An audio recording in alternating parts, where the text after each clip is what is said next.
বাড়িতে আপনিও কিন্তু এরকম নরম তুলতুলে ল্যাংচা বানিয়ে নিতে পারেন। তার জন্য আমি নিয়েছিলাম ৭৫০ ml দুধ। সেটা আমি লেবু দিয়ে কাটিয়ে নিয়েছিলাম। আপনারা ভিনিগার দিয়েও কাটাতে পারেন। কাটানো হয়ে গেলে আমি ওই ছানাটাকে জল ছড়িয়ে নিয়ে প্রায় ১ ঘন্টা মতন ঝুলিয়ে রেখে দিয়েছিলাম।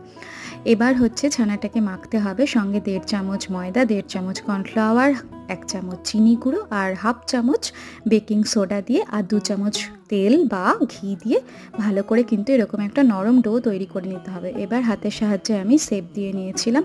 তেলটা মিডিয়াম টু লো আঁচে রেখে আমি ল্যাংচাগুলো কিন্তু ভেজে নিয়েছি। এবার চিনির শিরাটা তৈরি করে নেব। ১ কাপ চিনি আর ১.৫ কাপ জল দিয়ে আমি কিন্তু শিরাটা তৈরি করে নিয়েছি। শিরাটা ফুটতে থাকাকালীন আমি এই ভেজে রাখা ল্যাংচাগুলো ওর মধ্যে দিয়ে দিয়েছি। মিনিট ২০ মতন ফুটিয়ে নিলেই কিন্তু একদম রেডি গরম গরম নরম তুলতুলে ল্যাংচা।